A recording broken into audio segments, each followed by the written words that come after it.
What's good with YouTube? You already know. Big Flocka with the comics perspective. And I'm going to slide on through with a little bit of energy.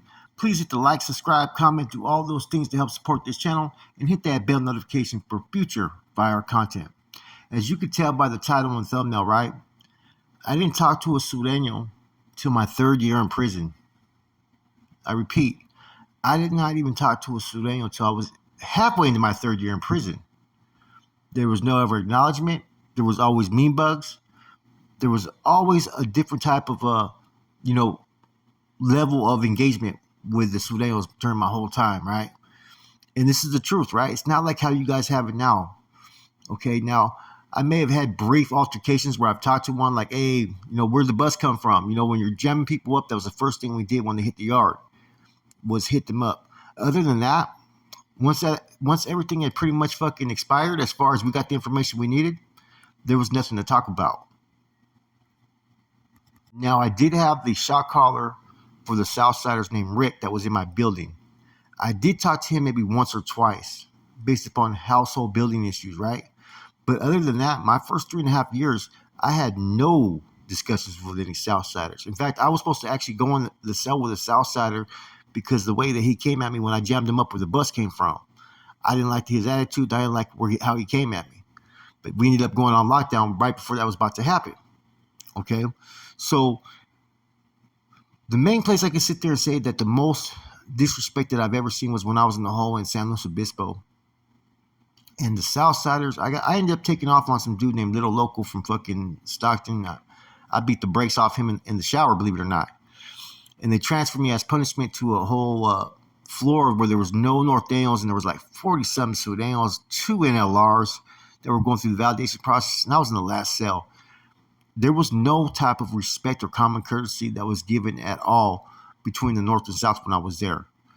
Like I said before, when I was by myself at first, they used to call me Buster. When I used to walk the tier, man, they used to try to throw fucking piss at me. They tried to gas me. They fucking tried to throw water. Anything that they could do to try to talk shit about me. They would have open conversations, right, about who they'd want to attack if the doors fucking were ever to crack open, right, which they weren't. And they used to fucking throw my cell out there all the time if they wanted to get that Buster and this and that. And I didn't engage. I didn't say nothing. You know what I mean? I was like, okay, I was already in there for a battery on the Southsider, right, that I caught on the A-quad yard. And these dudes were mostly all youngsters that had never met any Norteno. And this was kind of like an environment that was kind of, how you say it? It was different in the 90s. They could put you on almost any yard, whether you were active or inactive. They used to send a lot of active young homeboys like myself and active Southsiders to San Luis Obispo. And the only yard that was really looked at as being more active at that time was A-quad. All the rest were pretty much basura. I think they had B-quad was fucking, a lot of dropouts on that yard.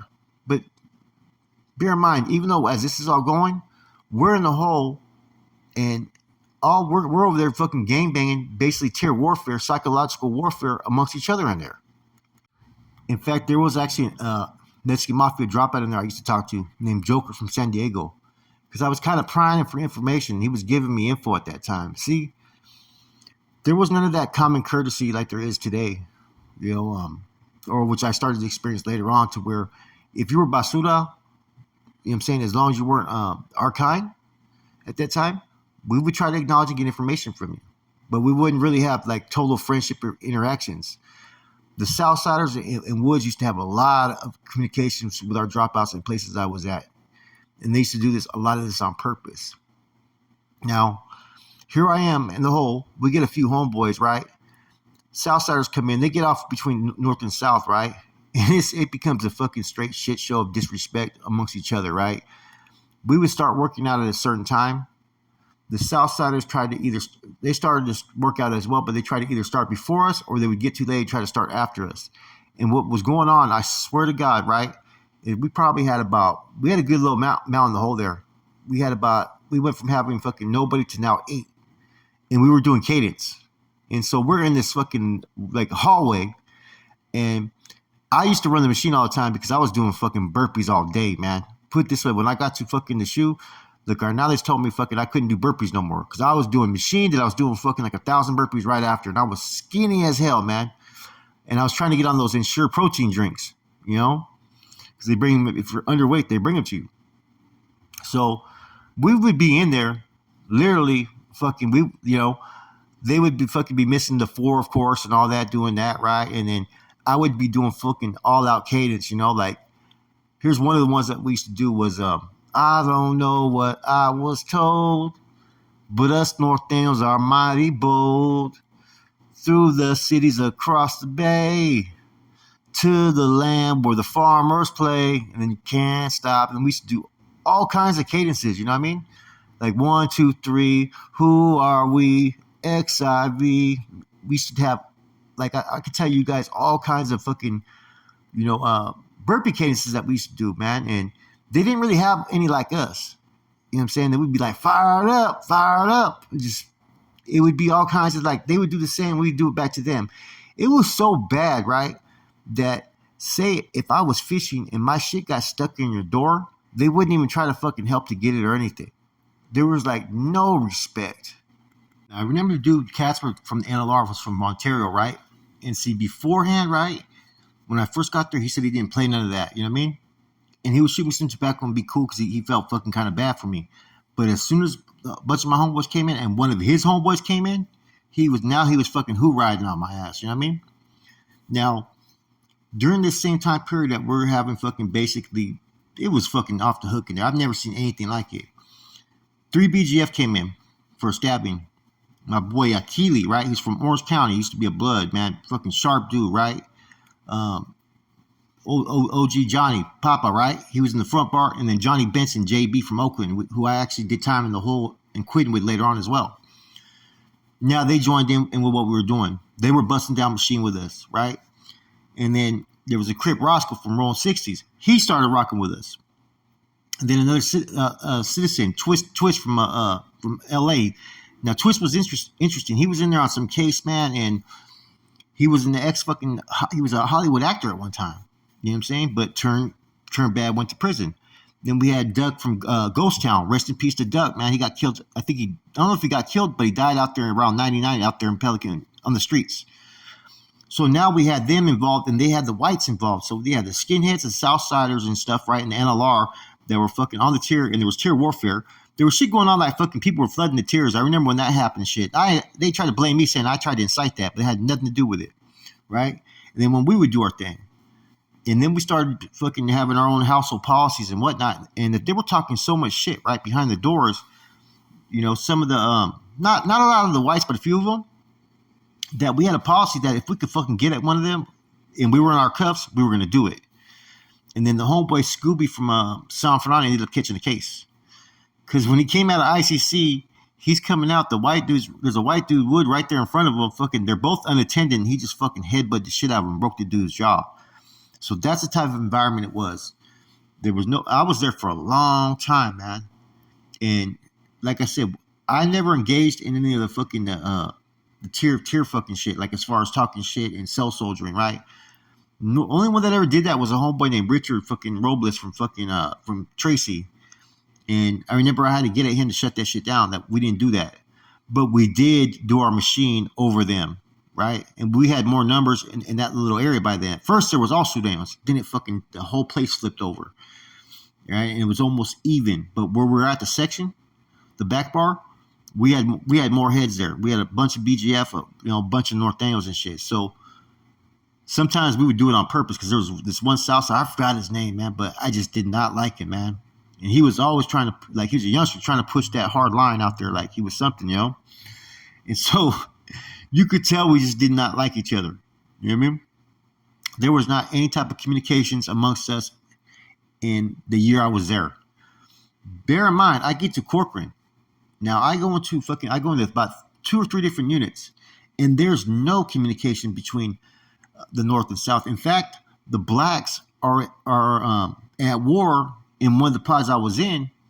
I think this was 4A2 left or 4A2 right. They were at war with the Surenos, and there was tier warfare going on. Like, if you tried to fucking, shoot your line and you had something on it, fucking, they were going to take it. You know what I'm saying? If you tried, they'd throw piss on the tier, all kinds of shit, because they gassed these 2 bloods when they went to shower. Now, I wasn't going to engage in fucking stealing any fucking, lines. And I told DeVille, right? Or Villain from Compton, okay? Who was basically BGF that didn't put his status out there. He was actually a Crip from Compton that got busted in Sacramento, but turned into a BGF member. Real solid, bro. Really a treacherous fucking dude. He's fucking huge too, as well, doing life. And he's the type that will get off with cops. But see, same type of thing. No communication with the Southsiders. You know what I mean? Mean bugs and all that. There was no type of respect. So here I am, my first 3.5 years in prison. Now, bear in mind, when we were in San Quentin, we did a lot of things to try to disrespect the Southsiders to get them to try to get off. We used to run around bumping Northside Soldier by Mousy on the fucking Solano Yard, right? With a bunch of us walking laps right by their dip bar on purpose, you know? And I told you the guys that were there, like Snoop and homeboy Smiley from fucking North Highlands, fucking Carlos from Oakland, fucking. There was a whole bunch of homeboys that were out there that were fucking, ready to ride at any given second against the South. And so we didn't have any engagement back then. We didn't talk. That's just how it was. It wasn't until I got into I finally got to 4B4 left, right? And when I got there, I was in A-Pod, and you had Chilo from Sajo, right? Now Chilo's a Carnal from San Jose. You had Joker Diaz, right, from Castroville. I think he was getting pulled as a C, but I don't know what happened with his status. You had Smokey from Salas that was downstairs, and I want to say his celly was either Stevo or Joker from Sajo. I think it was Joker from Sajo. Then you had Carlitos, and you had fucking Wino Zarowski, Sombra, Stigre. You had all kinds of different C's. Ashali was there as well. Okay, so that's where I started to have basically my first little conversations with the Southsiders. I had Conejo and Night Owl, right, from Pomona. They were my vecinos. They were the only Surenos that I talked to my whole time down. Was them two right there. Okay, nobody else. We used to play chess on the chair a little bit, real quiet. Other than that, I didn't have no type of communications with any Southsiders really my whole time.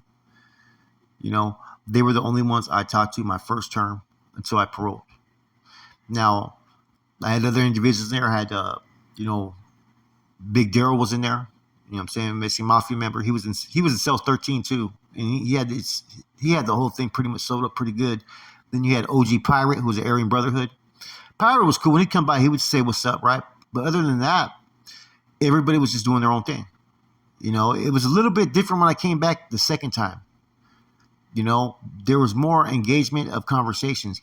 But the first time, really, I only had communication with Nadal Cornell. That was it. Now, in the yards, you'd have to have diplomatic relationships still with the Southsiders, right?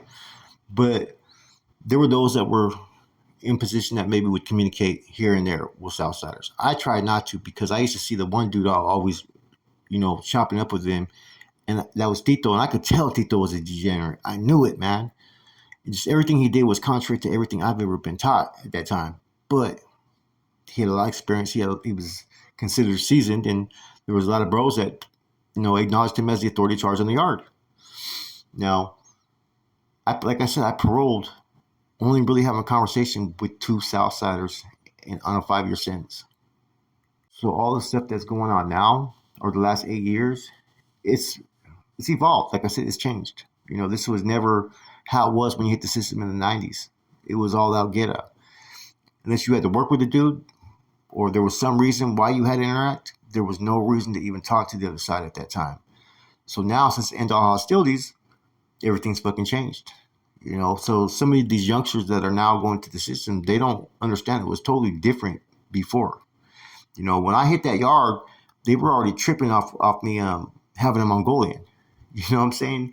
I think they actually sent some Christians to directly get at me on purpose and to pretty much pick my head. And I think they went back and reported things, Now, Conejo and Night Owl, man, they were cool, man. I was very hesitant about playing a game with them. I even asked permission if we were allowed to, because they were always trying to be respectful towards me, and I just didn't get it. They sent me over like, here's some magazines without me even asking. I'm like, what the fuck? I wasn't on that level yet. I'd heard stories about the Bay, right? Respect and all that. Corp and Shoe. This was like right out of the fucking gladiator days, So I didn't know what to expect. When I returned on my second term, right, years later, it was a little bit different. I had a lot of communications with the Southsiders. There's a lot more respect, and it had changed. Like I said, I even got drunk with some on my birthday. They made a fucking batch of Pruno and shit. I've told that story before. It's hella funny, man, because they know that we don't talk on the tier, right? And they're trying to get me to talk on the tier because everybody's drunk. Fucking Lucky's like, hey, Flacco, that's some good shit, huh? And I'm like, fuck, man. So I hit the homeboy up. I say, hey, bro, you want some fucking Pruno? He shot me the bag up and shit. So, like I said, it's a new fucking day and age. It's not a bad thing, because these dudes hated me when I was in one location just based on the fact that I was from up north. They didn't know me as a person or anything. And I didn't know them, and I hated them the same. And everywhere I went, the first couple of years, there was always mean looks on both sides. I'd be mean bugging them, they'd be mean bugging us. You know what I'm saying? And that's just how it was. And it wasn't like I wasn't around Surenos because I'd been around a lot of Surenos at that time, different locations, Even in the shoot, like I said, we weren't acknowledging each other at first. It wasn't until I got to the validated block where things changed, man. Anyways, it's your boy Flacco, Convicts Perspective, just trying to show you the difference of how it was, when I first hit the system in the 90s. There was no acknowledgement. I mean, they would sometimes get stuck in our dummy cages, right? Or we would get stuck in their dummy cages when they were out, right? Which means, say you're fucking around in San Quentin, they'll snatch you up and put you in the cages for a while. And so when they went to fucking dinner or something, right after us, they would come by talking all kinds of shit, and vice versa, Even the county jail was like that because they used to have them in Brown back in the days. And so when you were going to court, you would see them, and you'd go by there fucking, you'd bang on them and shit, I know I did when I was 18, all the fucking time, man. Anyways, hope you guys enjoy this. Something a little different, man, but also a reminder of how things used to be. It ain't like that now, and that's a good thing. Like I said, the respectful rapport that they have with each other now, I'm all supportive of. But you know what I'm against. With that said, it's your boy Flacco. I'm gone.